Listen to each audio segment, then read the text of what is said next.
Bab 896. Jiang Chen bahkan tidak mencoba menakut-nakuti mereka. Dia benar-benar tidak menemukan siapapun yang hidup ketika dia keluar dari Myriad Course Valley. Mereka entah telah berubah menjadi boneka mayat atau penampakan tulang. Dia menghela nafas ketika dia melihat aliran orang yang terus-menerus membanjiri ke arahnya. Jika Anda akan menggunakan otak Anda bahkan untuk 1 detik, Anda akan menyadari mengapa Anda semua berkumpul di tempat ini. Itu karena seseorang dengan sengaja memasang jebakan untuk memikat kalian semua. Saya yakin kalian semua berpikir bahwa ada harta berharga yang tak terhitung jumlahnya tergeletak di tanah hanya menunggu Anda untuk mengambilnya di dalam, tetapi kenyataannya adalah kontras yang brutal. Dia tidak berharap mereka berubah pikiran. Dia sudah memenuhi tujuan awalnya. Tidak ada alasan bagi Jiang Chen untuk menghentikan mereka dengan paksa jika orang-orang ini bersikeras untuk bunuh diri. Saat ini, dia hanya berharap orang-orang ini akan sedikit tenang. Omong kosong, bocah itu pasti mendapatkan cukup banyak tangkapan di dalam lembah, tetapi takut kita akan masuk dan mengambil sisanya untuk diri kita sendiri. Itu sebabnya dia menyemburkan omong kosong konyol seperti itu. Petik 2. Mari kita bunuh dia dulu dan lihat apakah ada yang baik darinya. Karena Jiang Chen bukan ahli ranah kaisar, orang-orang ini berpikir bahwa mereka mungkin memiliki kesempatan untuk menjatuhkannya bersama. Selain itu, 6 serigala gunung Sparrow bersembunyi di dalam kelompok. Jika mereka bisa memacu para pembudidaya pengembara buta ini untuk bentrok dengan Jiang Chen, maka mereka akan memiliki peluang bagus untuk mendapat manfaat dari konflik tersebut. Kamu ingin membunuhku? Ginseng Min bertindak saat Jiang Chen mencibir. Itu mengeluarkan banyak kepulan asap hijau, menyebabkan tentakel yang dipenuhi kutil yang tak terhitung banyaknya meledak dari bawah tanah, menyelimuti para pembudidaya. Ginseng Min mungkin lemah dibandingkan dengan Jiang Chen, tapi masih cukup kuat melawan para pembudidaya pengembara ini. Begitu mereka ditangkap, 100 pembudidaya yang berkeliaran tidak bisa menggerakkan satu otot pun tidak peduli seberapa keras mereka berjuang. Mereka merasa seolah-olah terbungkus baja. Untungnya bagi mereka, Jiang Chen tidak berniat mengambil nyawa mereka. Kilatan ketidakpedulian dingin melintas di matanya saat dia menatap para pembudidaya yang ditangkap. Aku tidak akan peduli tentangmu jika ras iblis tidak menunggu untuk mendapatkan keuntungan bebas dari mayatmu. Saat dia mengatakan ini, Ginseng Min mengayunkan anggota tubuhnya berulang kali dan melemparkan para pembudidaya setidaknya beberapa ratus meter jauhnya. Buk buk buk. Para pembudidaya yang berkeliaran memotong sosok yang menyedihkan saat mereka jatuh ke tanah seperti karung pasir. Meskipun tabrakan itu hampir tidak fatal, itu masih sedikit melukai mereka. Namun, tidak semua orang seberuntung mereka. Lebih khusus lagi, 6 orang tertentu tidak berjalan dengan baik. Halo, 6 serigala dari Gunung Sparrow. Jika Anda tidak keberatan, bisakah Anda memberitahu saya apa yang Anda rencanakan dengan bersembunyi di dalam grup ini? Jiang Chen mencibir dan menatap mereka, hantu senyum melewati bibirnya. Jangan bilang kamu mencoba mengalahkan lawan yang kuat nanti dengan berpura-pura lemah sekarang. 6 serigala Gunung Sparrow memasang ekspresi ketakutan di wajah mereka. Mereka tidak segera berbalik melawan Jiang Chen sebelumnya, di luar pintu masuk lembah, karena pertimbangan gambaran yang lebih besar. Kalau tidak, bagaimana kelompok yang terkenal seperti 6 serigala Gunung Sparrow melepaskan masalah ini semudah yang mereka lakukan sebaliknya? Selain itu, mereka tidak pernah menganggap Jiang Chen sangat tinggi dari awal hingga akhir. Mereka selalu berpikir bahwa arogansi Jiang Chen adalah produk dari ketidaktahuan. Tapi sekarang, pikiran-pikiran ini telah benar-benar lenyap dari pikiran mereka. Kebanggaan sekarang menjadi prioritas yang terlupakan ketika pemimpin tua berambut putih dari kelompok itu dengan tergesa-gesa berkata, "Ini semua hanya kesalahan, kawan. Kami menyerah." 6 serigala pegunungan Sparrow adalah orang-orang yang fleksibel yang bisa menundukkan kepala jika perlu. Jika tidak, tirani mereka pasti sudah membuat mereka mati dengan cepat di dunia kultivator yang berkeliaran. Menyerah. Mata Jiang Chen menjadi dingin, apakah menurutmu ini hanya masalah menang atau kalah? Pemimpin berambut putih buru-buru melanjutkan, teman, kami memberimu wajah sebelumnya di luar lembah, bukan? Jika Anda bisa membiarkan kami pergi kali ini, hidup kami akan menjadi milik Anda. Wajar jika mereka akan berjuang menghadapi kematian. Mereka cukup kuat, tetapi karena Ginseng Min telah menyergap semua orang dengan memuntahkan gas hijau, gerakan mereka menjadi sangat lambat. Selain itu, Jiang Chen telah mengunci 6 serigala pegunungan Sparrow sebelum dia menyerang mereka. Dia secara halus mengarahkan cermin bulu ke arah mereka beberapa kali selama penyergapan. Oleh karena itu, terlepas dari kekuatan mereka, mereka tidak dapat menghindari penangkapan. Selama gerakan mereka dibatasi, mereka dapat memiliki sejuta kartu truf, tetapi tidak dapat menggunakannya. Para pembudidaya pengembara yang terlempar ke kejauhan tampak terkejut mendengar bahwa 6 orang ini benar-benar 6 serigala pegunungan Sparrow. Mereka memelototi kelompok itu dengan tidak percaya di mata mereka. 6 serigala dari pegunungan Sparrow. Astaga, apakah itu benar-benar 6 itu? Bukankah mereka sudah masuk ke lembah sejak awal? Kenapa mereka ada di sini bersama kita? Juga, bukankah mereka mengipasi api dan mencoba mendorong semua orang ke lembah? Mungkinkah, benarkah 6 ini telah tunduk pada ras iblis dan memancing kita ke dalam kematian kita? Tidak semua pembudidaya pengembara itu bodoh, jadi beberapa dari mereka menyadari bahwa seluruh skenario ini adalah jebakan setelah meluangkan waktu untuk mempertimbangkan seluruh situasi. Semua orang menjadi pucat ketika mereka mendengar tentang ras iblis. 6 serigala pegunungan Sparrow terkejut ketika mereka mendengar percakapan para pembudidaya. Kamu tidak boleh salah paham dengan kami.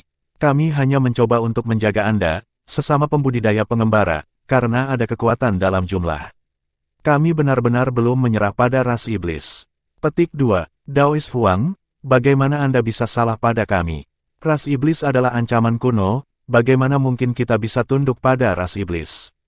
Ditambah lagi, kami baru tiba di sini beberapa hari yang lalu, dan hutan belantara yang sunyi masih disegel pada saat itu. Bagaimana kita bisa membelot kepada mereka?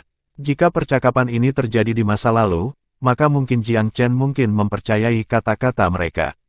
Tetapi dengan kasus lusinan sebelumnya, meskipun dia masih tidak tahu bagaimana orang-orang ini berhasil membelot ke ras iblis, fakta berbicara lebih keras daripada kata-kata. Kalau begitu, apakah kamu keberatan bersumpah dengan sumpah surgawi untuk membuktikan bahwa kamu tidak bersalah?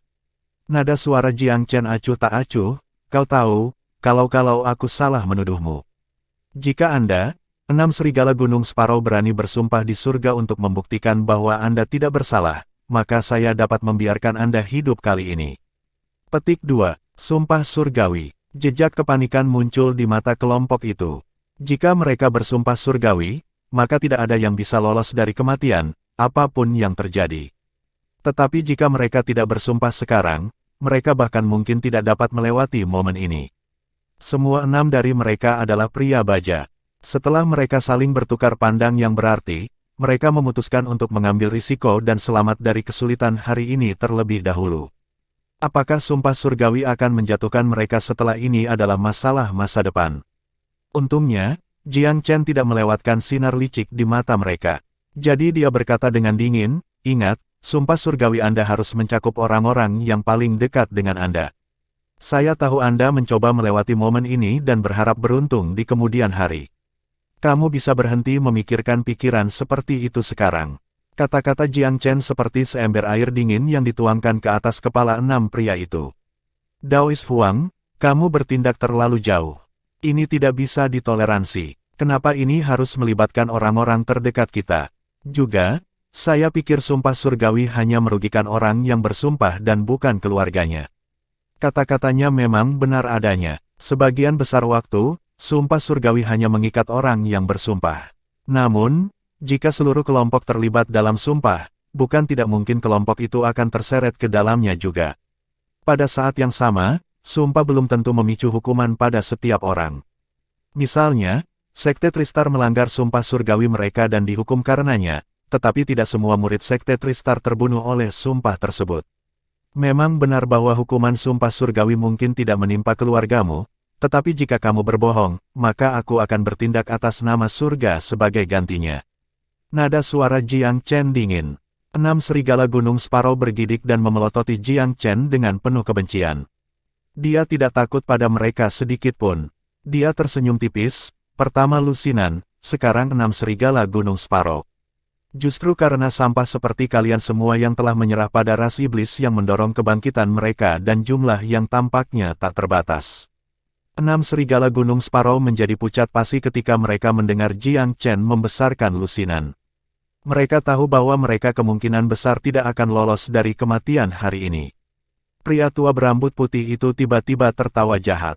Apakah kamu pikir kamu bisa melarikan diri setelah kamu membunuh kami, Huang? Tepat sekali. Ketika Raja Iblis turun ke alam liar yang sunyi, semua pembudidaya yang mengganggu di sini tidak bisa berbuat apa-apa selain mati. Menyadari bahwa mereka tidak melarikan diri hari ini, 6 serigala dari pegunungan Sparrow memutuskan untuk membuang semua kepura-puraan dan terkekeh seperti orang gila. Wajah mereka jelek dan menakutkan. Para pembudidaya pengembara yang sebelumnya tertipu tampak tercengang oleh ini. Mereka tidak benar-benar percaya Jiang Chen sebelumnya, tetapi sekarang setelah mereka mendengar kata-kata gila 6 serigala dari Gunung Sparrow, rahang mereka terbuka karena terkejut. Apakah kelompok itu benar-benar menyerah pada ras iblis? Apakah mereka baru saja mengatakan bahwa Raja Iblis akan muncul di dunia ini? Apakah tanda-tanda ini benar-benar menunjukkan awal dari kebangkitan ras iblis? Mata Jiang Chen berubah dingin. Keturunan Raja Iblis, katamu. Itu mungkin benar, tetapi kalian masih belum lolos dari kematian hari ini, apapun yang terjadi. Dia membenci pengkhianat seperti ini sampai ke tulang di kedua masa hidupnya. Setelah pesanan diberikan, Ginseng Min menghancurkan 6 serigala Gunung Sparrow hingga berkeping-keping dengan tentakelnya. Tidak seperti Bewitching Lotus, Ginseng Min tidak memiliki pengisap pada tentakelnya dan dengan demikian tidak dapat menyerap esensi mereka ke dalam tubuhnya. Jiang Chen bersimpati dengan teratai karena kehilangan esensi 6 pembudidaya, tetapi dia tidak bisa memanggilnya di depan umum seperti ini. Dia tidak tinggal di belakang setelah membunuh 6 serigala dari Gunung Sparrow. Dia menyelinap melewati para pembudidaya yang berkeliaran, seringan burung gereja. Tentukan pilihanmu. Saya tidak peduli apapun untuk itu. Petik 2. Bagaimanapun, dia telah melakukan kewajibannya dengan maksimal. Jika orang-orang ini bersikeras untuk bunuh diri, dia tidak punya alasan untuk menghentikan mereka. Orang harus mengatakan bahwa iming-iming kekayaan dan kekuatan di dalam hutan belantara yang terpencil itu terlalu besar. Meskipun pembudidaya pengembara ini tidak berani memprovokasi Jiang Chen lagi, mereka enggan menyerah begitu saja. Tidakkah menurutmu anak itu sedikit melodramatis? Ya, jika Raja Iblis benar-benar telah turun ke bumi ini, lalu mengapa dia masih bisa masuk dan meninggalkan lembah dengan bebas? Mungkin dia hanya tidak ingin kita menjarah kekayaan di sana dan mencoba menakut-nakuti kita darinya. Petik 2. Tetapi 6 serigala dari Gunung Sparrow mengakui dosa-dosa mereka. Ratusan pembudidaya berkeliaran berbicara satu sama lain, tetapi tidak mengambil langkah menjauh. Jelas bahwa mereka semua enggan untuk pergi setelah akhirnya diberi kesempatan untuk memasuki alam liar yang sunyi. Namun, tidak satu pun dari mereka yang menyadari bahwa bahaya besar sedang mengintai mereka saat mereka membuang-buang waktu di sana. Jiang Chen tercengang oleh para pembudidaya bodoh ini. Dia sudah mengatakan semua yang ingin dikatakan, jadi tidak mungkin dia berbalik untuk meyakinkan mereka lebih jauh. Kehidupan seseorang telah ditentukan sejak lahir. Jika sudah takdir mereka untuk mati di sini, maka dia tidak akan menjadi jangkar yang menghalangi mereka. Dia segera memutar kepalanya dan dengan cepat bergerak keluar. Setelah melewati sungai dan berjalan selama beberapa jam berturut-turut, dia akhirnya tiba di persimpangan jalan di mana dia telah setuju untuk bertemu Lin Yanyu. Hanya 5 hingga 6 hari telah berlalu sejak itu, dan masih ada 1 atau 2 hari tersisa sebelum kesepakatan 7 hari mereka habis. Jiang Chen adalah seorang pria dari kata-katanya, jadi dia tidak meninggalkan daerah itu. Bab 897. Lin Yanyu tidak buta seperti banyak pembudidaya pengembara lainnya. Dengan beban dendam keluarga di punggungnya, dia tidak melebih-lebihkan kekuatannya sendiri. Dia sangat ingin melakukannya dengan baik di sini, tetapi dia juga berhati-hati. Setelah beberapa hari, dia dihargai dengan hasil yang sederhana. Dia tiba 7 hari kemudian, seperti yang telah disepakati sebelumnya. Dia sangat terkejut ketika melihat Jiang Chen sudah menunggunya. Dia telah khawatir tentang kemungkinan bahwa Jiang Chen mungkin tidak muncul setelah waktu seminggu. Daois Huang, apakah kamu menunggu lama? Jiang Chen memang menunggu sepanjang hari, tetapi memutuskan untuk tidak mengomentarinya. Dia melirik Lin Yanyu, yang terakhir sudah usang karena bepergian, tetapi bebas dari noda iblis. Kamu pasti tidak memilih ramuan roh peringkat langit saat masuk, Taois Lin. Jiang Chen bertanya secara retoris dengan setengah tersenyum. Lin Yanyu membalas senyum masam. Mungkin orang lain akan melakukannya, jika mereka tidak memperhatikan, tetapi keluarga Lin berspesialisasi dalam pil dan obat-obatan. Saya tidak akan melewatkan detail apapun yang berkaitan dengan ramuan roh. Yang seharusnya peringkat langit itu, ya, aku tahu lebih baik daripada menyentuh mereka. Terus terang, saya tidak berpikir bahwa itu asli. Petik 2. Cukup, Jiang Chen mengangguk. Kamu memiliki mata yang bagus dan pengendalian diri yang luar biasa. Itu sebabnya kamu masih hidup. Yang lain tidak seberuntung itu. Dia tahu sekarang bahwa ramuan roh peringkat langit dan peringkat bumi hanyalah ilusi. Bunga Demon Sade terletak di bawah penyamaran mereka. Jika para pembudidaya cukup serakah untuk memetik tanaman obat itu, bunga-bunga itu akan langsung menyerang. Jiwa mereka akan ditangkap, dan mereka akan dibentuk menjadi boneka mayat. Jiang Chen telah melihat banyak pembudidaya yang menderita seperti itu dalam perjalanan kembali. Pernyataan Jiang Chen membuat Lin Yanyu semakin serius. Daois Huang, saya pikir ada sesuatu yang aneh terjadi kali ini. Saya hanya berada di sekitar pinggiran karena saya tidak berani masuk lebih jauh, tetapi saya melihat arus kultivator yang besar ke dalam saat saya bepergian. Mereka tidak terlihat seperti bagian dari 500 asli. Ya, itu pasti bukan hanya 500 pembudidaya, desah Jiang Chen. Saya akan mengatakan jumlahnya mendekati puluhan ribu. Dia menggelengkan kepalanya, mengangkat bahu. Setiap orang memiliki nasibnya sendiri. Jika mereka ingin buru-buru menuju kematian mereka, bagaimana kita menghentikan mereka? Mengapa kamu mengatakannya? Tidak mau repot-repot menjelaskan, Jiang Chen hanya melambaikan tangan. Kamu akan melihat ketika kita kembali keluar. Lin Yanyu cukup bingung. Menilai orang dan mempercayai orang lain adalah salah satu sifat baiknya, dan dia tahu, setelah lama berhubungan dengan Jiang Chen, bahwa dia adalah seseorang yang agak luar biasa. Dia punya alasan bagus untuk mempercayai Jiang Chen secara implisit. Saat mereka kembali keluar dengan langkah cepat, mereka melihat lebih banyak pembudidaya bergegas masuk. Jiang Chen tidak ingin menabrak mereka. Dia menghindari mereka sepanjang perjalanan kembali ke pintu masuk lembah. Formasi yang telah ditetapkan Pangeran Sangping telah lama dihancurkan. Lubang di pembatas hutan belantara sebelumnya telah diperbaiki, tapi ada tanda-tanda kerusakan di sini juga.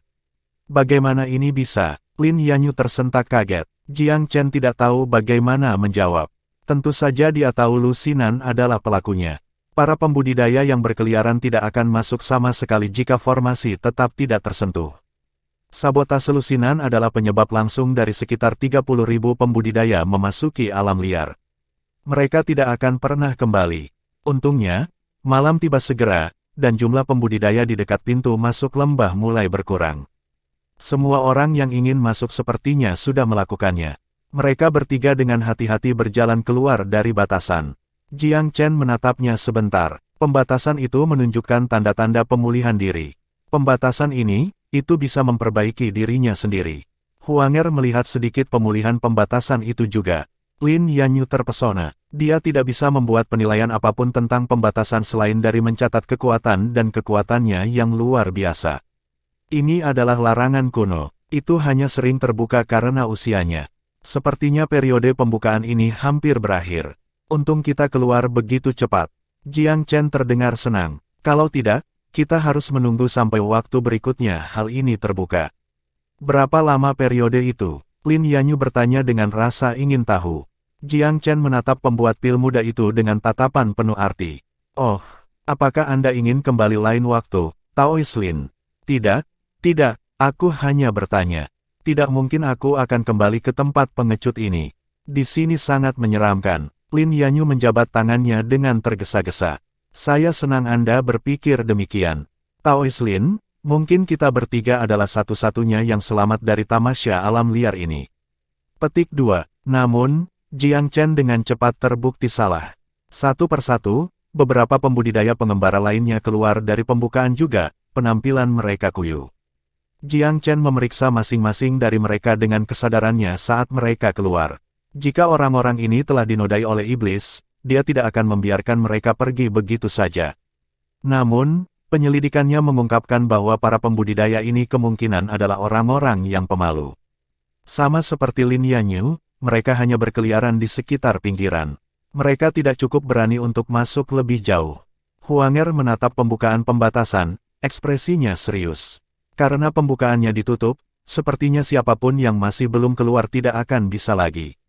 Mereka pasti tidak akan keluar hidup-hidup lagi, desah Jiang Chen. Satu-satunya cara mereka bisa kembali adalah sebagai wabah di wilayah manusia. Mengapa kamu mengatakannya? Lin Yanyu berseru, ketakutan. Ras iblis bangkit sekali lagi. Para pembudidaya ini hanya berfungsi sebagai umpan meriam dan pengorbanan untuk iblis. Ketika mereka keluar lagi, mereka akan diubah menjadi setan atau diubah menjadi boneka mereka. Hilang selamanya ke jurang maut, sebagaimana adanya. Apa? Jiang Chen terus menatap pembukaan di pembatasan, tapi Lin Yanyu pucat karena teror. Berita tentang ras iblis benar-benar membuatnya takut. Dia ingin segera pergi dan pergi sejauh mungkin. Daois Huang, haruskah kita pergi sekarang? Dia memanggil Jiang Chen, yang terakhir menggelengkan kepalanya, lalu berjalan ke samping. Dia menemukan batu berlumut dan duduk bersila di atasnya. Mengetahui apa yang dia rencanakan, Huanger duduk di sampingnya juga. Mata terpaku pada pembukaan, Jiang Chen mengerutkan alisnya. Dia sedang memikirkan sesuatu. Hati Lin Yanyu pahit dengan keluhan ketika dia melihat keanehan dermawannya. Apa yang terjadi pada Taois Huang? Tapi sebagai pria yang baik hati, dia tidak hanya akan bangkit dan pergi sementara Jiang Chen tetap diam. Dia tidak ingin mengecewakan yang lain dengan melarikan diri sendirian. Memilih tempat yang cukup dekat dengan Jiang Chen, dia duduk dengan tenang menunggu. Dia tidak tahu apa yang ingin dilakukan, Daois Huang, ini, tetapi instingnya mengatakan kepadanya bahwa temannya memiliki beberapa urusan yang belum selesai. Hanya ketika pagi hari kedua datang, Jiang Chen menghela nafas lega. Pembatasan sudah ditutup, hanya 18 orang yang keluar pada malam hari. Mereka satu-satunya yang selamat. Saya berasumsi mereka juga hanya pergi di sekitar pinggiran dan tidak memiliki petunjuk tentang apa yang terjadi lebih jauh. Dia bergumam, berbicara banyak kepada Huanger seperti dirinya sendiri. Berapa lama periode sampai pembatasan dibuka kembali? Setelah mengamati pembatasan untuk waktu yang lama sekarang, Jiang Chen memberikan perkiraan yang akurat. Setengah tahun sampai 1 tahun, tapi itu hanya sementara. Dengan pembatasan yang semakin melonggar, saya berpendapat bahwa periode tersebut dapat dipersingkat menjadi 3 bulan, atau bahkan 1 bulan. Ditambah lagi, dengan berita tentang hutan belantara yang sunyi menyebar lebih jauh, hanya akan ada lebih banyak pembudidaya yang masuk. Petik 2. Maka kita harus memastikan bahwa berita tentang ras iblis juga menyebar, tambah Lin Yanyu dari samping. Jiang Chen tersenyum pahit. Tidak berguna, kekayaan menghancurkan banyak orang. Bahkan jika kita mengatakan bahwa ada jejak kehadiran iblis, itu tidak akan menghentikan orang-orang yang putus asa yang masuk hanya untuk memuaskan keserakahan mereka sendiri. Dia tidak hanya mengada-ada. Meskipun dia sebelumnya membunuh 6 serigala dari Gunung Sparrow di depan ratusan pembudidaya yang berkeliaran, tidak satupun dari mereka yang benar-benar pergi. Jelas, mereka semua menaruh kepercayaan pada keberuntungan mereka sendiri, karena tidak ada dari mereka yang pernah melihat iblis secara pribadi sebelumnya. Memikirkan situasi yang ada untuk sementara waktu, Lin Yanyu juga tidak tahu apa yang bisa dia lakukan. Iblis, ras iblis, apakah bencana iblis lain akan menimpa benua Divine Abyss? Jiang Chen punya ide sendiri tentang masalah ini, tetapi tidak mungkin dia bisa menyebarkan berita itu sendiri. Memberitahukan kepada massa hanya untuk memicu kepanikan, tidak lebih. Mereka yang perlu mengetahui berita itu mungkin juga tidak percaya pada cerita dari mulut ke mulut yang tidak dapat diandalkan. Dia memeriksa pembukaan pembatasan yang sepenuhnya sembuh. Saya ingin menyusahkan Anda berdua untuk mencegat setiap penyusup tidak bijaksana dari sedikit lebih jauh, katanya kepada Huanger dan Lin Yanyu. Secara rahasia, Jiang Chen menginstruksikan Long Xiaoxuan untuk melindungi Huanger. Gadis itu sepertinya tahu apa yang direncanakan Jiang Chen. Anda harus berhati-hati. Dia menekan ringan pada telapak tangan Jiang Chen. Jiang Chen membelai lembut, kulit halus di punggung tangannya. Jangan khawatir, pembatasan sudah ditutup sekarang. Tidak peduli seberapa ganas iblis itu, mereka tidak bisa pergi untuk saat ini. Petik 2. Huanger dan Lin Yanyu menyebar. Jiang Chen melingkari batasan itu beberapa kali. Tidak ada apa-apa untuk itu, desahnya dalam hati. Jika para senior dari Sekte Langit Merah Tua masih hidup hari ini, mereka pasti akan melakukan hal yang sama. Sebagai pewaris warisan mereka, saya harus berusaha untuk menjadi layak untuk itu. Kembali di area terlarang sekte, Jiang Chen telah membaca karakter yang diukir di permukaan tebing. Mereka telah merinci sejarah sekte, setiap anggota telah mengabdikan diri untuk memerangi ancaman alien dari alam luar, menyegel pintu mereka sendiri dalam prosesnya. Perilaku teladan seperti itu adalah karakteristik sekte-sekte besar di zaman kuno. Sebagai pewaris tradisi mereka, Jiang Chen tidak ingin kehilangan muka untuk sekte tersebut. Mengambil kedua set bendera sekte, dia mengamati lanskap untuk tempat yang baik untuk mulai menyiapkan formasi. Jiang Chen telah menandai bendera dengan tanda tangannya yang unik. Meskipun dia menggunakannya dalam formasi, dia tidak takut kehilangan mereka secara permanen. Kali ini, dia mengatur formasi penyegel gunung yang luar biasa. Itu adalah dua formasi dalam satu primer dan satu tambahan. Formasi penyegel gunung Majestic 10 kali lebih kuat dari formasi pembakaran 9 gerbang. Sebagai salah satu formasi yang diturunkan dari Sekte Crimson, itu memiliki kompatibilitas yang sangat baik dengan dua set benderanya. Mengatur formasi akan menghabiskan banyak batu roh, tapi untungnya, itulah kelebihan terbesarnya. Meski begitu, dia hanya seorang kultivator alam bijak. Dia hampir tidak bisa melepaskan 1/10 dari kekuatan formasi kuno. Itu bukan karena keterampilan formasinya tidak mencukupi, melainkan, dia tidak memiliki kekuatan yang cukup untuk mendorong kemampuan formasi yang sebenarnya. 3 hari kemudian, dua formasi penyegel gunung Majestic yang sangat berbeda telah selesai. Satu ada di dalam, satu di luar, satu selaras dengan Yin, satu selaras dengan Yang. Jiang Chen telah menghabiskan lebih dari 100 juta batu roh suci untuk membuatnya. Itu adalah jumlah yang sangat besar untuk dibelanjakan, tetapi dia tidak menyesal. Meskipun menggunakan begitu banyak batu roh suci memang menyakitkan, alternatifnya mungkin menyebabkan penyesalan seumur hidup. Dengan formasi lengkap, Huanger dan Lin Yanyu bebas untuk kembali. Mereka melihat formasi baru dan obelis ditempatkan di luar bukaan pembatasan. Waspadalah terhadap setan. Lin Yanyu merenungkan tulisan di monumen itu. The Demon Ward Obelisk adalah hasil karya Jiang Chen. Ini berfungsi sebagai peringatan bagi siapa saja yang datang setelah mereka. Ada setan berkeliaran di hutan belantara, dan pelanggaran yang tidak disengaja harus dihindari. Bab 898. Formasi yang telah ditetapkan Jiang Chen tidak disembunyikan. Dia benar-benar yakin bahwa kecuali beberapa pembudidaya ranah kaisar tingkat atas menyerang bersama-sama, formasi akan tetap tidak terputus. Bahkan seorang kaisar yang hebat pun akan mengalami kesulitan untuk menembus formasi yang membutuhkan waktu 3 hari untuk disiapkan. Bagaimanapun, formasi ini telah menjadi salah satu pilar dari sekte kuno. Huanger melihat formasi, lalu ke Jiang Chen. Matanya yang jernih menggenang dengan pemujaan baru. Dia secara alami cukup terhibur bahwa suaminya sangat bertanggung jawab. Gadis mana yang tidak menginginkan anak laki-laki hatinya menjadi gigih, mampu menopang langit dan bumi sendiri. Tindakan yang dilakukan Jiang Chen menguntungkan seluruh dunia. Menggunakan sumber daya dan waktunya sendiri, dia bekerja untuk kebaikan semua pembudidaya manusia. Banyak yang tidak mengetahui pengorbanannya, apalagi mengingatnya.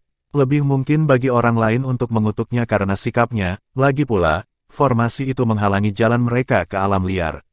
Tetapi apakah yang dipedulikan oleh seorang kultivator yang benar-benar bertanggung jawab terhadap reputasi kosong? Melihat monumen dan formasi, Lin Yanyu juga harus memikirkan banyak hal. Setelah waktu yang lama dihabiskan dengan takjub, dia datang ke hadapan Jiang Chen dan membungkuk dalam-dalam. Daois Huang, saya belum menghormati banyak orang dalam hidup saya, tetapi Anda memiliki rasa terima kasih yang tulus atas sikap lurus Anda. Jiang Chen memberikan gelombang lesu. Dia tidak terlalu tertarik dengan kata-kata seperti itu. Saya hanya melakukan apa yang saya bisa. Betapa bergunanya akhirnya, yah, itu terserah surga. Petik 2. Formasi akan menghentikan pembudidaya pengembara rata-rata di jalur mereka. Bahkan seorang pembudidaya alam kaisar yang khas memiliki peluang sukses yang sangat kecil. Namun, jika sejumlah besar pembudidaya alam kaisar peringkat atas mengumpulkan kekuatan mereka, formasi dapat ditembus setelah beberapa waktu. Jiang Chen hanya berharap bahwa kata-kata di Demon Ward Obelisk-nya akan menjadi peringatan yang adil bagi pendatang baru. Lin Yanyu sedih. Keserakahan pembudidaya manusia tidak terhitung. Ketika berita tentang alam liar menyebar, hanya semakin banyak pembudidaya yang akan tiba.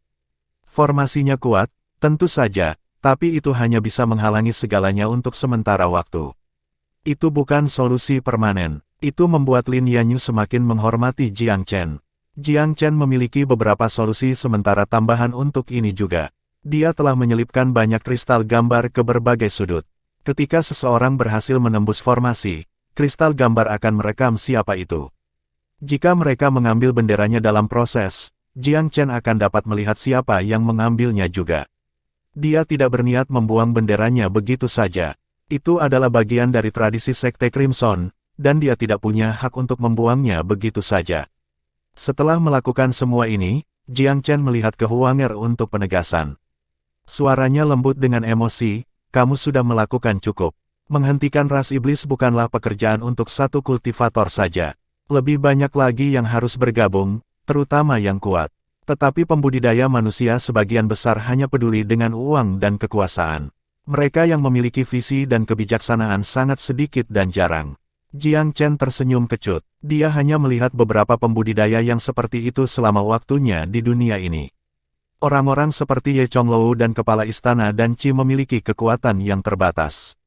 Meskipun mereka cukup berwawasan, mereka tidak dapat mempengaruhi perubahan dalam skala besar. Satu-satunya yang dia tahu yang bisa adalah Kaisar Pifou. Lin Yanyu merasakan hal yang sama. Sungguh, Taois Huang, saya ragu bahkan ada beberapa pemimpin sekte besar yang memiliki pikiran yang tertuju pada kesejahteraan dunia. Memalukan. Mereka telah mendaki begitu tinggi sehingga menjauhkan mereka dari kita semua, apa peduli mereka jika kita hidup atau mati. Mereka hanya peduli pada kekuasaan, keuntungan, dan keabadian. Tidak ada kultivator yang bisa disalahkan karena mengejar dao mereka sendiri.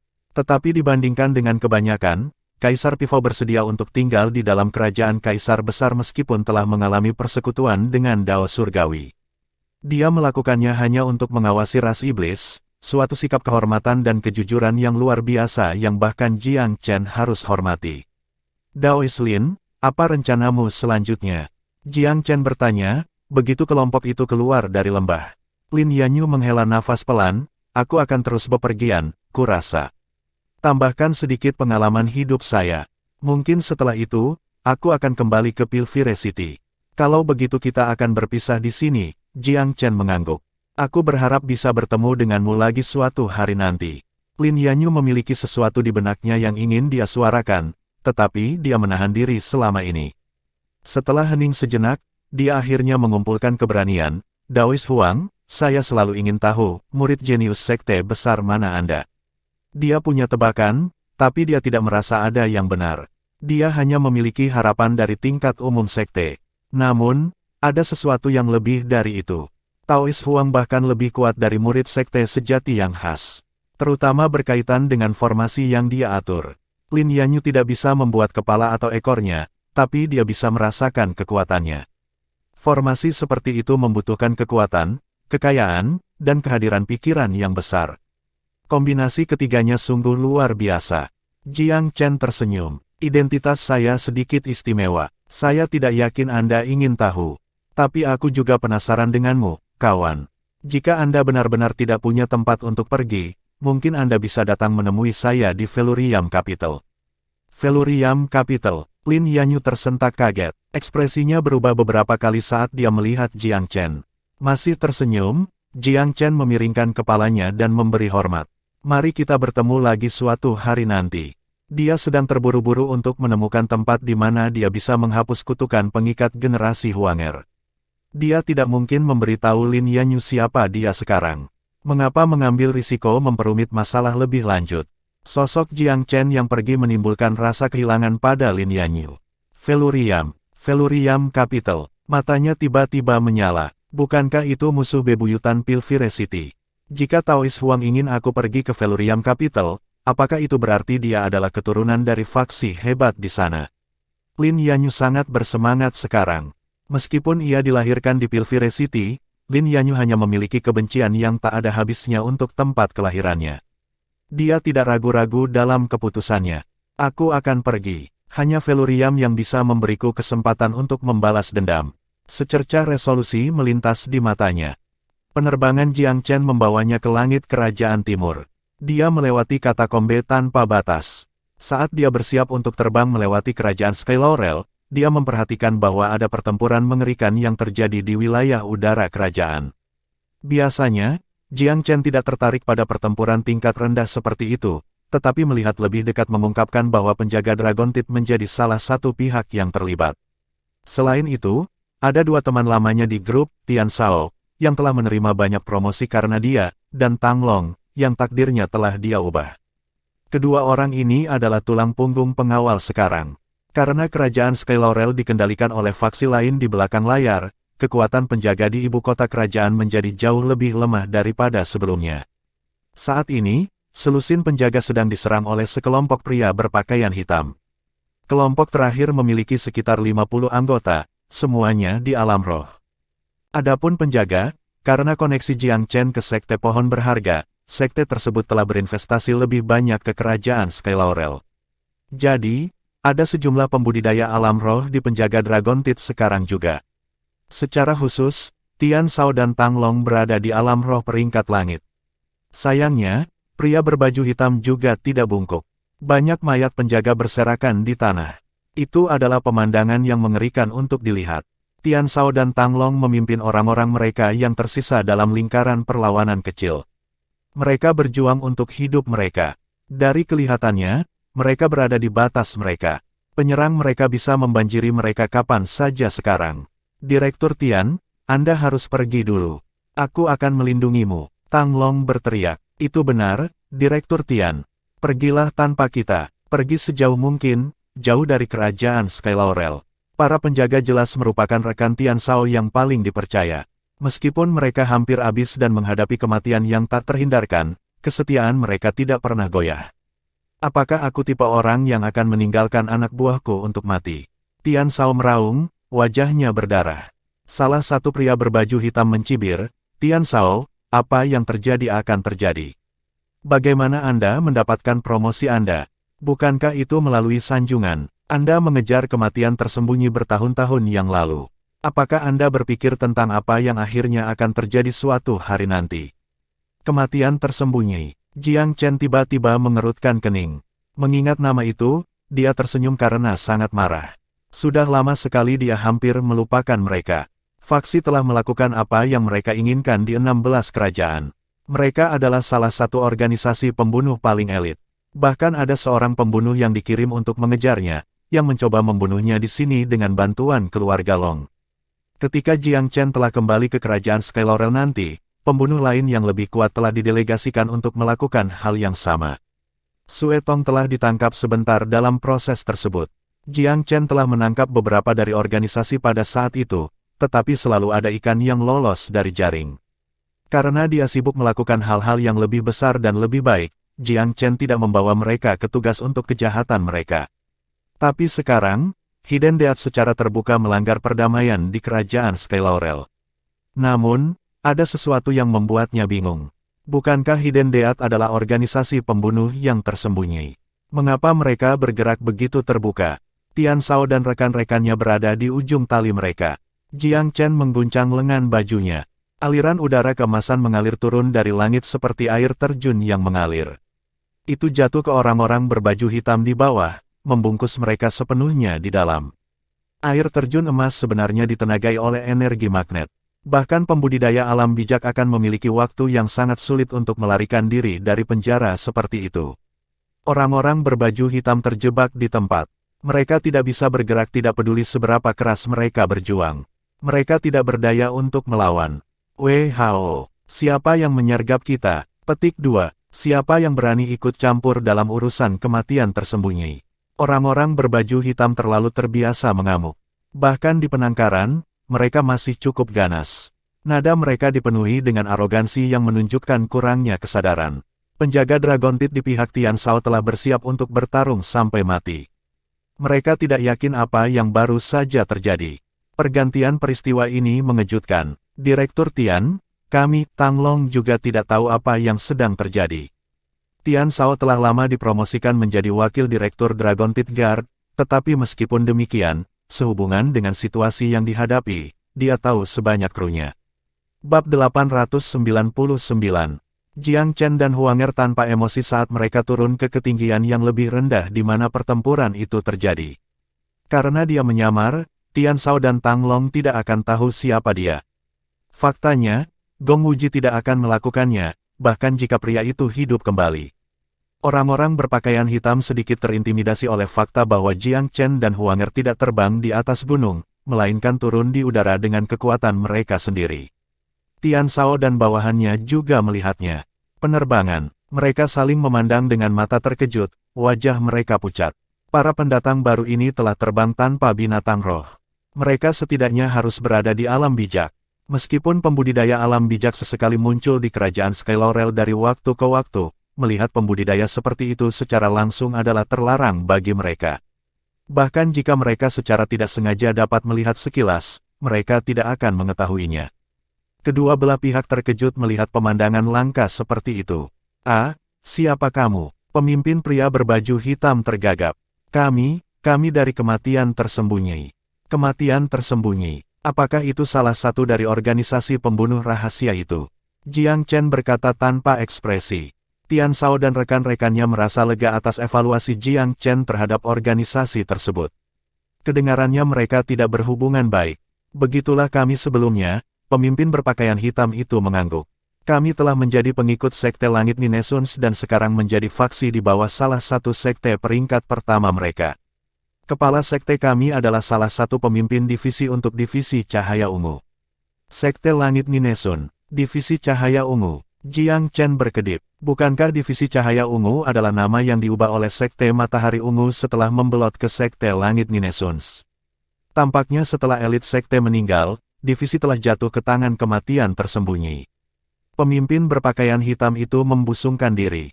"Itu benar, Sekte Langit Ninesuns. Kepala sekte kami disumpah saudara dengan inspektur peringkat ke-11 dari sekte itu dan telah menerima pengakuan yang cukup dari sekte itu sendiri. Dia seorang kultivator alam bijak sekarang." "Teman-teman," wajah Jiang Chen tiba-tiba menjadi gelap. "Teman-teman, apa hakmu memanggilku temanmu? Kami mungkin tidak, tapi pasti Anda pernah mendengar nama Sekte Langit Ninesuns."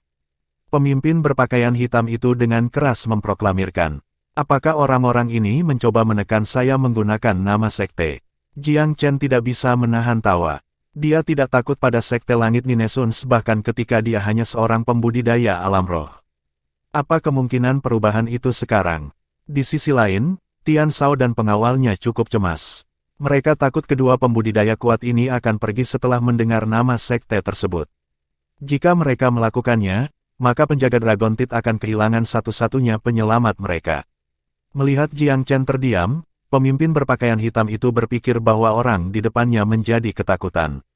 Dia mulai mencari keuntungan. "Saya tidak berpikir Anda terkait dengan semut Sky Laurel ini, teman. Mengapa mempertaruhkan kepala Anda untuk mereka? Kita perlu menyelesaikan beberapa dendam lama. Tentunya itu tidak berhubungan denganmu." Jiang Chen tertawa dingin. "Apakah kamu mengancamku? Saya tidak berpikir saya. Sebaliknya, saya mencoba meyakinkan Anda untuk melihat kebenaran masalah ini. Mengapa membuat musuh dari Ninesuns Sky Sect? Tidak ada tempat untuk beristirahat di bawah langit bagi orang-orang yang melakukannya." Bagaimanapun, itu terdengar semakin seperti ancaman. Jiang Chen tidak asing dengan kata-kata seperti ini, tetapi sumber dari mana mereka berasal, pria berbaju hitam bahkan tidak memiliki kultivator alam asal dalam kelompok mereka.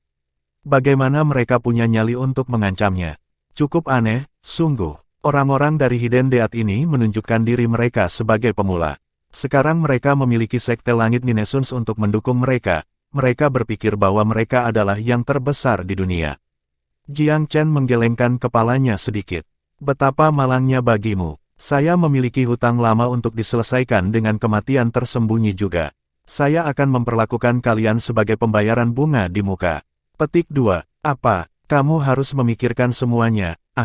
Waktu untuk berbicara telah berakhir." Jiang Chen memukul tangannya, menyulap tanda tangan emas yang tumbuh lebih besar dan lebih besar sampai menjadi gunung. Tangan itu meledakkan orang-orang berbaju hitam dengan mudah seolah-olah mereka gelembung. Hidup mereka padam seperti nyala lilin, jeritan mereka tertahan dalam prosesnya. Seorang kultivator sekaliber Jiang Chen bisa bertarung satu lawan satu dengan seorang kultivator ranah kaisar. Kodok alam roh ini bukan tandingannya. Mereka digiling menjadi debu di bawah telapak tangannya. Namun, bagi Tian Shao dan anak buahnya, pemandangan itu cukup membuat otot-otot di wajah mereka kejang. Lawan merekalah yang terbunuh, tetapi metode yang digunakan untuk melakukannya masih sangat menakutkan. Puluhan musuh yang mengejar mereka bahkan tidak bisa menerima satu tamparan di telapak tangan orang asing ini. Mereka telah langsung direduksi menjadi berkeping-keping. Kekuatan macam apa yang dia miliki? Seluruh tubuh Tian Shao terasa lemas. Dia nyaris tidak menenangkan diri, menawarkan hormat dengan kepalan tangan kepada Jiang Chen. Terima kasih atas bantuan Anda, Tuan. Jiang Chen melihat kembali ke Tian Shao, lalu ke Tang Long. Kekuatan keduanya telah meningkat cukup banyak selama bertahun-tahun ini. Namun sayang, kerajaan Sky Laurel saat ini tidak lagi sama dengan kerajaan Sky Laurel di masa lalu.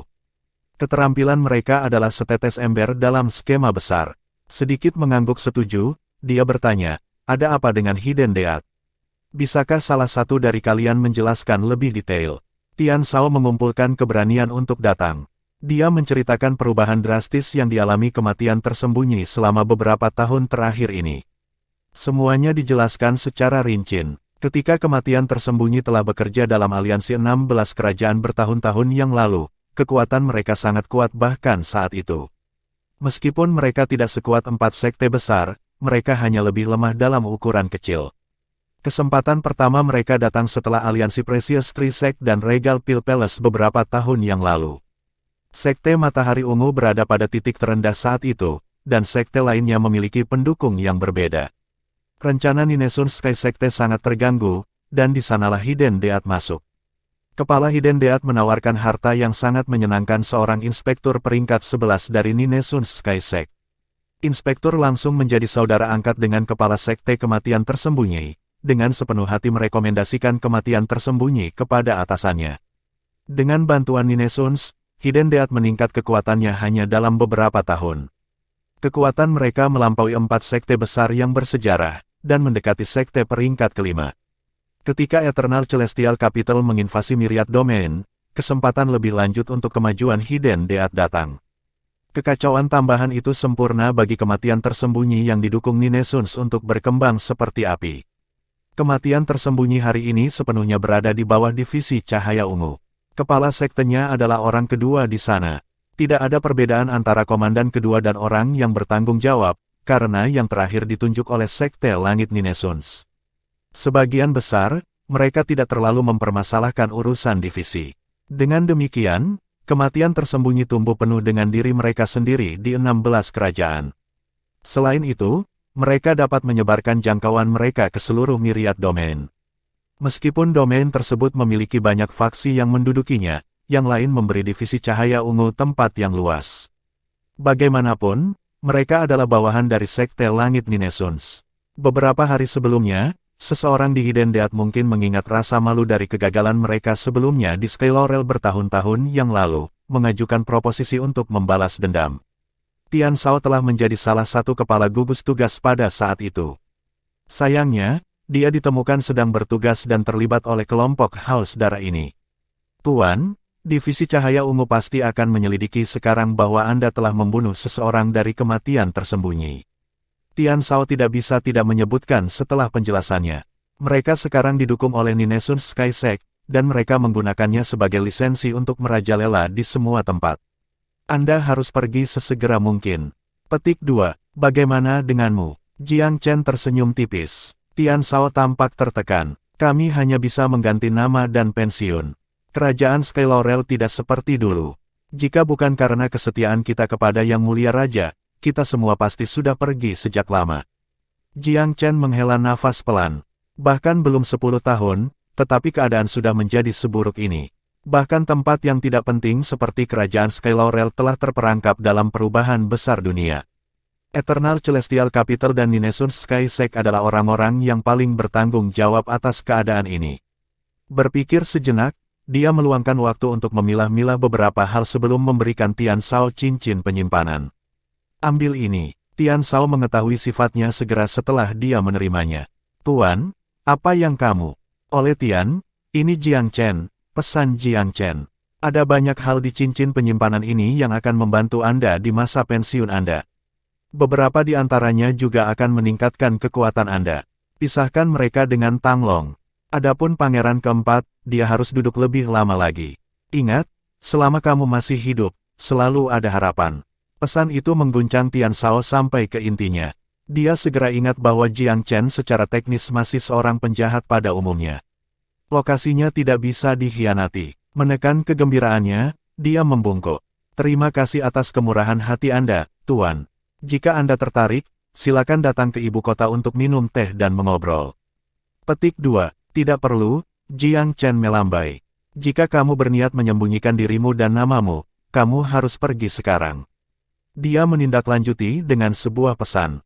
Jangan khawatir tentang kematian tersembunyi. Mulai besok, tidak akan ada organisasi seperti itu lagi. Namun, Anda masih harus pensiun ke pengasingan. Pasti akan ada investigasi dari Ninesun Sky Sect jika Hidden Death menghilang begitu saja dari muka bumi. Anda harus siap untuk itu agar tidak terlibat. Petik 2. Tian Shao sudah lama ingin pensiun. Hatinya tercengang dengan isi pesan kedua Jiang Chen. Apakah pemuda itu akan menghancurkan kematian tersembunyi sendirian? Hidden Death sekuat sekte peringkat kelima dan memiliki sekte Ninesun Sky sebagai pendukungnya.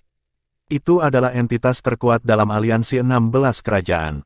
Sepertinya divisi cahaya ungu saat ini dapat melakukan apa yang diinginkannya bahkan di dalam myriad domain. Belum tentu karena kekuatan mereka sendiri, tetapi karena nama Ninesun Sky Sect terlalu berat. Namun, Tian Shao mengingat beberapa rumor yang beredar tentang Jiang Chen. Beberapa tahun yang lalu, Jiang Chen telah mampu membunuh seorang kultivator kerajaan dari Eternal Celestial Capital. Mungkin kultivasinya akhir-akhir ini memungkinkan keajaiban yang lebih besar. Meskipun kematian tersembunyi kuat, mereka hanyalah pemula. Mereka memiliki sejuta celah di baju besi mereka di hadapan seorang jenius seperti Jiang Chen. Namun, tidak ada lagi waktu untuk obrolan ringan. Tian Shao membungkuk sekali lagi bersama pengawal Dragon Teeth lainnya, lalu memberi isyarat kepada mereka. Kita berangkat. Bab 900. Tian Shao tidak bisa menahan kegembiraannya ketika dia pergi. Meskipun dia diam sepanjang perjalanan kembali, wahyu baru-baru ini mengirimkan gelombang kuat yang melonjak melalui hatinya. Setelah mereka kembali ke ibu kota, dia membubarkan para penjaga lainnya. Ikutlah denganku sebentar, dia berbicara kepada Tang Long. Yang terakhir telah dipromosikan oleh Tian Shao dan secara alami mematuhi setiap perintahnya. Mereka berdua berjalan menuju ruang rahasia di markas Dragon Teeth Guard. Ekspresi serius Tian Shao membuat Tang Long sedikit gelisah. Dia tahu juga siapapun bahwa mereka tidak dapat bertahan hidup di kerajaan Sky Laurel lagi setelah membunuh orang-orang itu dari Hidden Death. Pengasingan melalui pensiun adalah satu-satunya pilihan mereka. Menutup pintu ruang rahasia, Tian Shao melihat sekelilingnya sebelum mendirikan penghalang kedap suara. Tang kecil, apakah kamu ingat bagaimana kamu sampai ke posisimu saat ini? Dia mengirim pesan, sebagai tindakan pencegahan keamanan terakhir. Tang Long berhenti sebentar sebelum mengangguk. Itu karena saya bertemu Tuan Muda Chen, dermawan besar saya, ketika saya sedang berpatroli di perbatasan. Setelah itu, Anda mempromosikan saya di setiap langkah. Petik 2. Tian Shao tersenyum kecut, posisi saya saat ini diberikan kepada saya melalui cara yang sama. Tidak baik bagi bawahan untuk berkomentar tentang masalah atasan mereka. Karena itu, Tang Long tetap diam. Tetap saja, dia berpikir ada sesuatu yang aneh mengingat betapa seriusnya Tian Shao. Dia juga mengirim pesan diam-diam, Direktur, ada apa? Mengambil cincin penyimpanan yang telah diberikan padanya, Tian Shao mengambil banyak harta darinya. Apakah kultivator itu memberikan ini kepada Anda, Direktur? Ya, dia memberikannya kepada kita berdua. Tian Shao berkomentar setelah melihat sekilas. Hal-hal di cincin penyimpanan dibagi untuk berpasangan. Satu set untuknya, satu untuk Tang Long. Hal-hal ini tidak berguna bagi Jiang Chen, tetapi bagi Tang Long dan Tian Shao, itu adalah harta yang tak ternilai. Pil, esensi dari mata air roh kayu, darah dan tulang dari kadal api merah, berbagai senjata dan armor, jimat, dan ratusan ribu batu roh asal, itu adalah harta karun yang sangat besar. Kok barangnya banyak, ada juga untukku. Tang Long terkejut. Tian Shao tertawa, apakah kamu tahu siapa kultivator itu, Tang kecil? Tang Long berpikir sejenak, matanya berkilauan. Pertanyaan Tian Shao sebelumnya menginspirasinya. Apakah itu Tuan Muda Chen? Sambil tersenyum, Tian Shao mengangguk setuju. Itu benar, itu dia. Tuan Muda Chen mengirimi saya pesan tentang hal itu dan bagaimana kita harus membagi barang-barang yang dia berikan kepada saya ini. Tuan Muda Chen, syukurlah dia baik-baik saja. Mata Tang Long memerah. Saya selalu tahu bahwa seorang jenius seperti dia akan keluar tanpa cedera. Ini adalah berita terbaik yang pernah saya dengar dalam beberapa tahun. Dia sudah menjadi kultivator alam bijak, ya. Saya tidak berpikir dia hanya di alam bijak lagi. Dia menyebutkan bahwa dia akan menghancurkan keseluruhan kematian tersembunyi. Petik 2. Apa? Keseluruhan kematian tersembunyi. Tang Long tergagap, menghancurkan seluruh sekte, sendiri. Tian Shao merasa sulit untuk percaya juga, tetapi dia telah merenungkan seluruh situasi sedikit lebih lama daripada yang dimiliki Tang Long. Kapan Tuan Muda Chen melakukan sesuatu dengan kurang ajar sejak memasuki dunia? Dia selalu memiliki pemahaman yang baik tentang berbagai hal. Pengingat itu benar. Tang Long setuju setelah mempertimbangkan semuanya dengan amat. Dia juga memberitahu saya beberapa hal lain. Katanya kita harus sabar. Selama kita masih hidup, masih ada harapan. Sepertinya dia memiliki ambisi besar di depan mata. Mungkin dia akan memulihkan seluruh myriad domain suatu hari nanti dan mengusir bandit yang saat ini tinggal di sini. Tian Shao sangat antusias dengan prospek tersebut. Wajah Tang Long penuh dengan kegembiraan. Saya yakin hari itu akan datang. Seseorang yang luar biasa seperti Tuan Muda Chen pasti akan kembali dengan sepenuh hati. Lihat berapa lama ibu kota surgawi abadi telah mengejarnya, tapi dia masih baik-baik saja. Ya, itu sebabnya dia memberi kami barang-barang ini. Kita harus menjadi kuat dalam persiapan untuk kedatangan hari itu. Nada suara Tian Shao sangat bersemangat. Kami di sini hari ini sepenuhnya karena Tuan Muda Chen. Itu sebabnya kita harus menjaga rahasianya, bahkan sampai mati. Kamu harus ingat ini, Tang kecil. Petik 2. Tang Long mengangguk dengan serius, jangan khawatir, aku tidak akan menjualnya bahkan jika aku berada di ambang kematian. Oh, ya, haruskah kita memberitahu Yang Mulia tentang ini? Petik 2. Sambil mendesah pelan, Tian Shao menggelengkan kepalanya. Tuan Muda Chen mungkin belum ingin Yang Mulia tahu. Bagaimanapun, Yang Mulia harus tetap tinggal untuk mempertahankan situasi saat ini di kerajaan Sky Laurel. Dari sudut pandangnya, tidak ada cara baginya untuk pergi. Tang Long mengangguk. Lalu jika kita pergi sekarang, bukankah Yang Mulia akan lebih kesepian? Kita harus pergi. Kita tidak bisa membebani dia dengan kehadiran kita yang berkelanjutan. Yang Mulia telah menderita selama bertahun-tahun. Mungkin ini semacam cobaan dari Tuan Muda Chen. Tian Shao telah memikirkan hal-hal lebih teliti daripada yang dimiliki Tang Long. Sulit untuk menilai intrik pria yang berkuasa. Meskipun Tuan Muda Chen dan Yang Mulia hampir mirip dengan saudara di masa lalu, Tian Shao tidak tahu apakah itu masih terjadi sekarang. Jadi, pada akhirnya dia tidak bisa memberitahu raja tentang hal-hal ini. Tang kecil, buat persiapanmu. Kami akan segera menyerahkan pengunduran diri kami kepada Yang Mulia. Tian Shao menginstruksikan. Apakah Yang Mulia setuju? Sebenarnya, Tang Long ingin berhenti juga. Dia telah tinggal selama beberapa tahun terakhir ini karena dia ingin membalas Tian Shao, bukan karena pengabdian kepada raja. Sekarang setelah direktur pergi, wajar baginya untuk mengikuti. Yang Mulia akan mengerti, kata Tian Shao sedih. Lagi pula kami tidak bisa banyak membantunya. Saya merasa sulit untuk memahami apa yang dipikirkan Yang Mulia kadang-kadang, saat ini. Karena perubahan keadaan, Ye Rong sekarang menjalani kehidupan yang menyedihkan sebagai raja boneka. Hubungannya dengan Tian Shao tidak semulus sebelumnya. Tian Shao secara nominal adalah wakil direktur dari Dragon Teeth Guard, tetapi Guard itu sendiri tidak berdaya di Sky Laurel. Mereka tidak memiliki kemewahan dan gaya di masa lalu mereka. Jiang Chen tidak terburu-buru untuk meninggalkan kerajaan Sky Laurel. Dia ingin memastikan bahwa Tian Shao dan Tang Long dapat pergi dengan selamat. Dia tidak ingin mereka menghadapi komplikasi lebih lanjut. Dia juga meluangkan waktu untuk menyusun beberapa rencana melawan kematian tersembunyi. Organisasi itu telah melewatinya 2 kali sebelumnya, dan dia tidak membalas budi. Ini adalah kesempatan sempurna untuk mencabut mereka secara keseluruhan. Tidak peduli siapa pendukung baru mereka, tidak peduli apa faksi mereka sekarang, Jiang Chen tidak akan lagi membiarkan kematian tersembunyi ada di dunia ini. Faksi seperti itu tidak cocok untuk ada. Tian Shao dan Tang Long pergi di malam hari, dan Jiang Chen melindungi mereka di tengah jalan. Dia hanya pergi setelah memastikan keselamatan mereka. Keesokan harinya, dia tiba di markas divisi cahaya ungu pagi-pagi sekali. Divisi itu terletak di bekas wilayah sekte Matahari Ungu. Dia telah mendengar desas-desus tentang pertemuan yang diadakan di sini dalam waktu 3 hari. Semua orang yang tergabung dalam divisi akan datang ke pertemuan itu. Mengingat tingkat kultivasi Jiang Chen saat ini, tidak ada seorang pun di divisi yang bisa mendeteksinya, apalagi mengacaukan rencananya. Keamanan apapun menjadi hanya untuk pertunjukan di sekelilingnya. Dia punya cukup waktu untuk menunggu. Dia mengamati bahwa setengah dari divisi cahaya ungu terdiri dari anggota Sekte Matahari Ungu asli, dan separuh lainnya terdiri dari pendatang baru kematian tersembunyi. Namun, organisasi pembunuh itu berada di posisi terdepan sekarang. Orang-orang Sekte Matahari Ungu terpaksa menempati posisi kedua. Kejeniusan Sekte Matahari Ungu di masa lalu sudah hampir hilang sekarang. Yang tersisa sebagian besar adalah orang tua. Mengetahui bahwa mereka tidak memiliki masa depan di tempat lain, mereka memperlakukan divisi cahaya ungu sebagai rumah jompo. Mereka menghabiskan hari-hari mereka hidup dari selebaran Ninesuns Sky Sekte. Sekte Matahari Ungu tidak lagi memiliki prestise yang termasyur sebelumnya.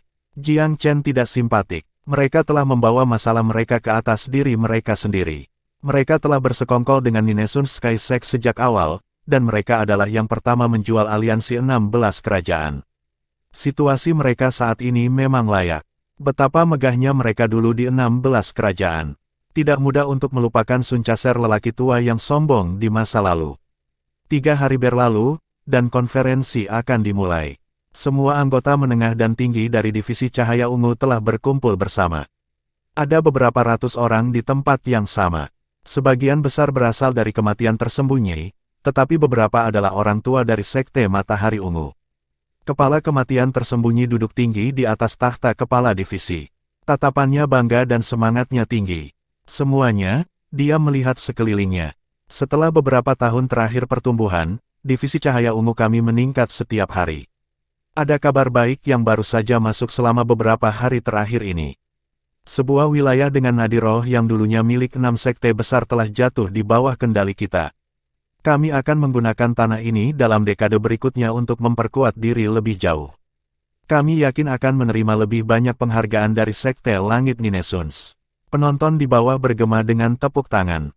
Gelombang sanjungan membengkak seperti air pasang yang datang. Kepala kematian tersembunyi melihat ke arah anggota sebelumnya Sekte Matahari Ungu. Penatua Qiyu, apakah Anda atau orang-orang Sekte Matahari Ungu lainnya memiliki petunjuk di Sekte Pohon Berharga? Sudah begitu lama sejak hilangnya pemimpin mereka dan pembubaran sekte mereka. Bahkan pohon mereka yang berharga telah menghilang. Bagaimana ini bisa terjadi? Apa kau sudah melupakan dendammu dengan mereka? Penatua yang dipanggil tertawa sedih. Sekte pohon berharga pasti telah menerima semacam peringatan. Mereka tersebar bahkan sebelum perubahan massal melanda seluruh negeri. Bahkan jika kita ingin mengejar mereka, petunjuk apa yang kita miliki? Apakah kalian orang-orang tua Sekte Matahari Ungu menyia-nyiakan hari-harimu seperti ini? Berkubang dalam ketidakmampuan, nada suara kepala kematian tersembunyi menjadi dingin. Kita tidak boleh memiliki pemikiran seperti itu di sini. Orang yang tidak berguna tidak diterima di Sekte Langit Ninesuns. Petik 2. Orang-orang tua dari Sekte Matahari Ungu hanya bisa setuju. Salah satu dari mereka berkata, mereka bisa bersembunyi untuk sementara waktu, tetapi mereka tidak bisa bersembunyi selamanya. Kerajaan Sky Laurel adalah rumah Sekte Pohon Berharga. Jika kita memusnahkan tempat itu, mungkin mereka akan muncul. Itu adalah saran yang sangat jahat. Hancurkan kerajaan Sky Laurel. Apa? Kau ingin aku masuk dan membantai beberapa orang di sana? Dunia bela diri Dao memiliki aturan tak tertulis tentang mencampuri urusan duniawi. Itu ide yang bodoh. Saya ingat ada kelompok yang dikirim ke kerajaan untuk membalas dendam atas sesuatu, tambah kepala kematian tersembunyi tiba-tiba. Itu beberapa hari yang lalu. Apakah ada berita tentang mereka? Setelah mengatakan ini, kepala melihat ke petugas yang bertanggung jawab atas delegasi. Mungkin mereka masih menunggu untuk menyerang, petugas itu menjelaskan dengan tergesa-gesa. Mereka tidak bisa membuat keributan di depan umum di ibu kota. Mereka mungkin membutuhkan sedikit waktu.